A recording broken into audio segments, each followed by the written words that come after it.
എല്ലാവർക്കും മനസ് കിച്ചണിലേക്ക് സ്വാഗതം. ഇന്ന് നമ്മൾ ഫ്രഞ്ച് ഫ്രൈസ് ആണ് ഉണ്ടാക്കുന്നത്. വെറുതെ ഉരുളക്കിഴങ്ങ് ഫ്രൈ ചെയ്തിട്ടല്ല, കുറച്ച് മസാലകളൊക്കെ ചേർത്ത് മസാല ഫ്രൈസ് ആയിട്ടാണ് ഉണ്ടാക്കുന്നത്. കുട്ടികൾക്ക് വല്ലപ്പോഴും ഒക്കെ വീട്ടിൽ തന്നെ നമുക്ക് പെട്ടെന്ന് ഉണ്ടാക്കി കൊടുക്കാൻ പറ്റുന്ന നല്ലൊരു സ്നാക്കാണ്. അപ്പോൾ ഇതെങ്ങനെയാണ് ഉണ്ടാക്കുന്നതെന്ന് നോക്കാം. അപ്പോൾ ഞാൻ 4 ഉരുളക്കിഴങ്ങ് എടുത്തിട്ടുണ്ട്. മീഡിയം സൈസിലുള്ള 4 എണ്ണം. ഇത് തൊലിയൊക്കെ കളഞ്ഞ് കഴുകി വെച്ചിരിക്കുന്നതാണ്. ഇതിന് നമുക്ക് ചെറിയ പീസുകളായിട്ട് കട്ട് ചെയ്യണം. അപ്പോൾ ഓരോ ഉരുളക്കിഴങ്ങ് എടുത്ത് ഇതുപോലെ സൈഡിൽ നിന്ന് എത്ര തിക്നെസ് ആണ് വലിപ്പമാണ് വേണ്ടതെന്ന് വെച്ചാൽ അതിനനുസരിച്ച് ഇങ്ങനെ കട്ട് ചെയ്ത് കൊടുക്കാം.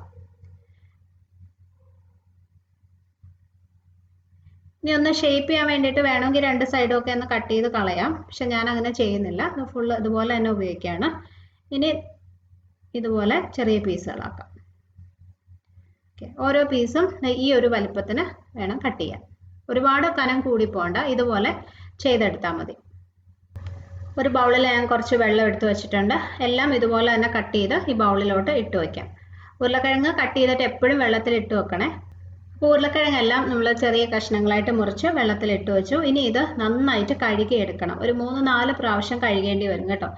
ഈ ഉരുളക്കിഴങ്ങിലുള്ള സ്റ്റാർച്ച് പോകാൻ വേണ്ടിയിട്ടാണ് ഇങ്ങനെ 3-4 പ്രാവശ്യം നമ്മൾ കഴുകുന്നത്.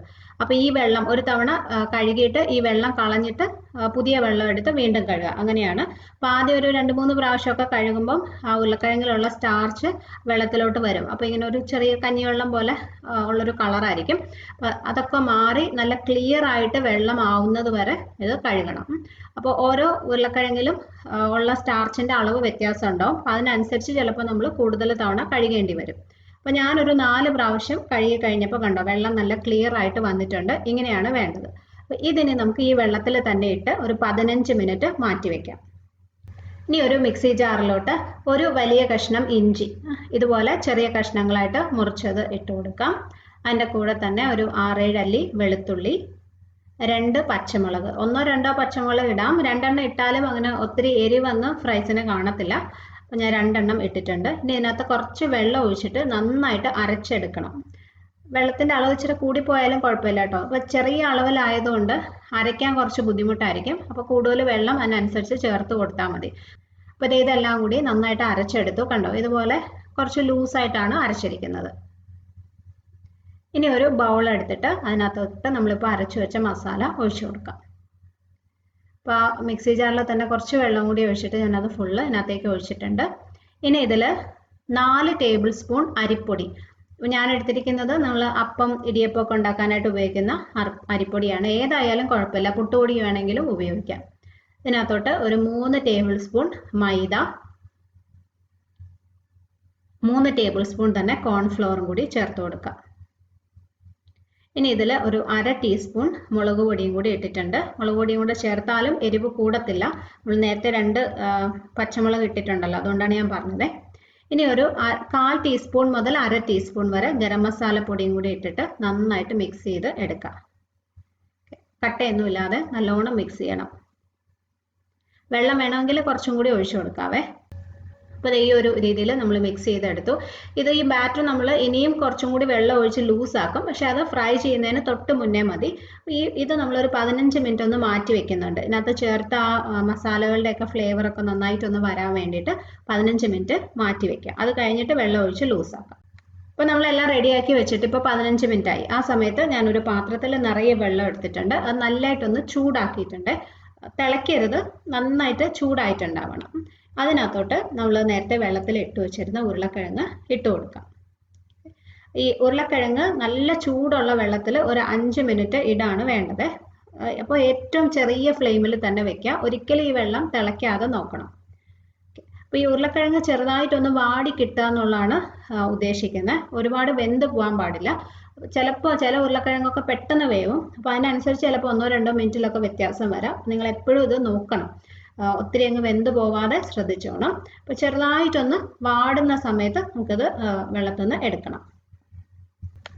ഒരു 5 മിനിറ്റ് ചെറിയ ഫ്ലെയിമിൽ വെച്ചിരുന്നതാണ്. ഇതിൻ്റെ മുകളിൽ കണ്ട വെള്ളത്തിൻ്റെ മുകളിൽ ചെറുതായിട്ട് ഇങ്ങനെ പത പോലെ വരുന്നുണ്ടല്ലോ, അത് ഉരുളക്കിഴങ്ങിൽ ബാക്കിയുള്ള സ്റ്റാർച്ച് ഇങ്ങനെ പൊങ്ങി വരുന്നതാണ് കേട്ടോ. ഇത്രയും മതി. ഇപ്പോൾ ഇത് റെഡി ആയിട്ടുണ്ട്. അത് കണ്ടാലും മനസ്സിലാവും ചെറുതായിട്ടൊന്ന് വാടിയിട്ടുണ്ട്. ഇത്രയും മതി. അപ്പോൾ ഇനി നമുക്കത് വെള്ളത്തിൽ നിന്ന് മാറ്റാം. ഇനി നമ്മൾ നേരത്തെ റെഡിയാക്കി വെച്ച മാവിലോട്ട് കുറച്ചും കൂടി വെള്ളം ഒഴിച്ചിട്ട് ഒന്ന് ലൂസാക്കി കൊടുക്കണം.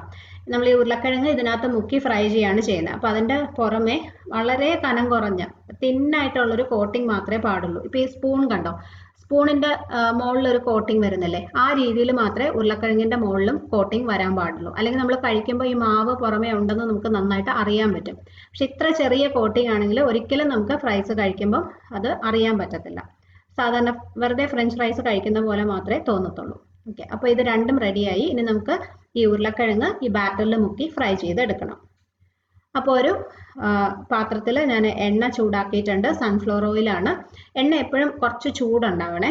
തീരെ ചെറിയ കുറഞ്ഞ ചൂടിലിട്ടിട്ട് ഒരിക്കലും ഫ്രൈസ് ഉണ്ടാക്കാൻ പാടില്ല. കുറേ സമയം കിടന്നു കഴിഞ്ഞാൽ അത് നല്ല ക്രിസ്പി ആയിട്ട് കിട്ടത്തില്ല, മൊരിഞ്ഞ് കിട്ടത്തില്ല. അപ്പോൾ ഞാൻ ഓരോ ഉരുളക്കിഴങ്ങും ബാറ്ററിൽ ആ മാവിൽ മുക്കിയിട്ടാണ് ഇടുന്നത്. അതുപോലെ ഇത് എണ്ണയിലിട്ട് ഇട്ട് കഴിഞ്ഞിട്ട് ഉടനെ തന്നെ ഇളക്കരുത്. ഞാൻ പറഞ്ഞ പോലെ ആ മുകളിൽ വരുന്ന കോട്ടിങ് പോവരുത്. അപ്പോൾ ഒരു 2-3 മിനിറ്റ് കഴിഞ്ഞിട്ട് പിന്നെ ഇളക്കി കൊടുത്താൽ മതി.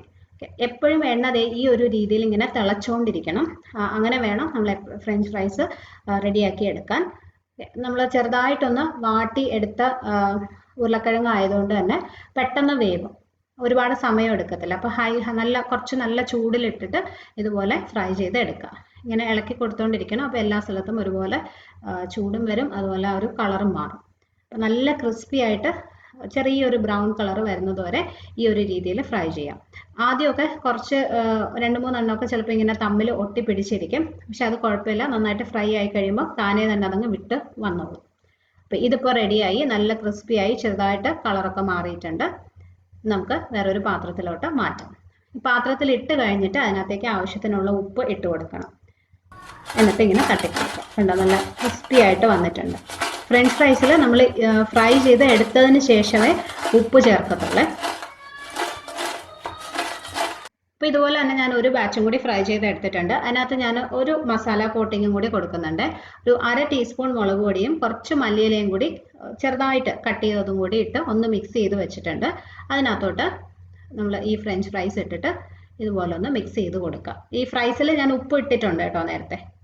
അപ്പോൾ ഫ്രൈ ചെയ്ത് എടുത്ത ഉടനെ ഞാൻ ഉപ്പ് ഇട്ടിട്ടുണ്ടായിരുന്നു. എന്നിട്ട് ഈ മസാലയും കൂടി കോട്ട് ചെയ്തെടുക്കുക. ഇത് നല്ലൊരു ടേസ്റ്റാണ്. പക്ഷേ കുട്ടികൾക്കൊക്കെ കൊടുക്കുമ്പോൾ ചിലപ്പോൾ മല്ലിയിലൊക്കെ ഇങ്ങനെ കിടക്കുന്ന ഇഷ്ടാവില്ല. അങ്ങനെയാണെങ്കിൽ പ്ലെയിൻ ആയിട്ടും കൊടുക്കാം. ഇതും നല്ലൊരു ഡിഫറെൻ്റ് ആയിട്ടുള്ളൊരു ടേസ്റ്റാണ്. അപ്പോൾ 2 രീതിയിലും നമ്മൾ ഫ്രൈസ് റെഡിയാക്കി എടുത്തു. നല്ല ക്രിസ്പിയാണ്, അതുപോലെ നല്ല ടേസ്റ്റുമാണ്. നമ്മൾ ആ ചേർത്ത ഇഞ്ചി, വെളുത്തുള്ളി, പച്ചമുളക്, ഗരം മസാല അതിൻ്റെയൊക്കെ വളരെ മൈൽഡായിട്ട് വളരെ ചെറിയൊരു ഫ്ലേവർ ഉണ്ടാവും. അതുകൊണ്ട് തന്നെ കഴിക്കുമ്പോൾ നല്ലൊരു ടേസ്റ്റാണ്. പിന്നെ എക്സ്ട്രാ ഒരു ഫ്ലേവർ കിട്ടാൻ വേണ്ടിയിട്ടാണ് നമ്മൾ മല്ലിയിലയൊക്കെ ചേർത്തിട്ടുള്ളത്. അപ്പോൾ ഇത് 2 രീതിയിലും നിങ്ങൾ ഉണ്ടാക്കി നോക്കണം. പിന്നെ ഈ ഫ്രൈസ് നല്ല ക്രിസ്പി ആയിട്ട് കിട്ടും. പക്ഷേ സാധാരണ നമ്മൾ പുറത്തുനിന്നൊക്കെ കഴിക്കുന്ന ഫ്രഞ്ച് ഫ്രൈസ് പോലെ തന്നെ ചൂടോടുകൂടിയാണ് ഇതെല്ലാം കഴിക്കാനായിട്ട് കേട്ടോ. ഒരുപാട് സമയം നമ്മൾ വെറുതെ വെച്ച് കഴിഞ്ഞാൽ ഏത് ഫ്രൈസ് ആയാലും, നമ്മൾ എങ്ങനെ ഉണ്ടാക്കുന്ന ഫ്രഞ്ച് ഫ്രൈസ് ആയാലും തണുത്തു പോകും. ഹോട്ടലിൽ നിന്നൊക്കെ വാങ്ങിക്കുന്നതായാലും കുറച്ച് സമയം ഇരുന്ന് കഴിയുമ്പോൾ അത് തണുക്കും. ഒരു ഫ്രൈസും അങ്ങനെ കുറേ സമയമൊന്നും നല്ല ക്രിസ്പി ആയിട്ട് ഇരിക്കില്ല. പക്ഷേ സാധാരണ നമ്മൾ ഉണ്ടാക്കുന്ന ഫ്രഞ്ച് ഫ്രൈസിനേക്കാളും കുറച്ചും കൂടി സമയം ഇത് ക്രിസ്പി ആയിട്ട് ഇരിക്കും, ആ ഒരു കോട്ടിങ് പുറമേ ഉള്ളതുകൊണ്ട്. ഓക്കെ, അപ്പോൾ നിങ്ങൾ ഉണ്ടാക്കി നോക്കിയിട്ട് അഭിപ്രായം അറിയിക്കണം. ഈ വീഡിയോ നിങ്ങൾക്ക് ഇഷ്ടമായെങ്കിൽ ലൈക്ക് ചെയ്യാനും ഷെയർ ചെയ്യാനും കമൻറ്റ് ചെയ്യാനും മറക്കരുത്. അതുപോലെ സബ്സ്ക്രൈബ് ചെയ്തിട്ടില്ലാത്തവരുണ്ടെങ്കിൽ ഒന്ന് ചെയ്തേക്കണേ. ഇതുപോലെ തന്നെ നല്ല റെസിപ്പീസും വീഡിയോസുമായിട്ട് നമുക്ക് വീണ്ടും കാണാം. Bye friends, thank you for watching.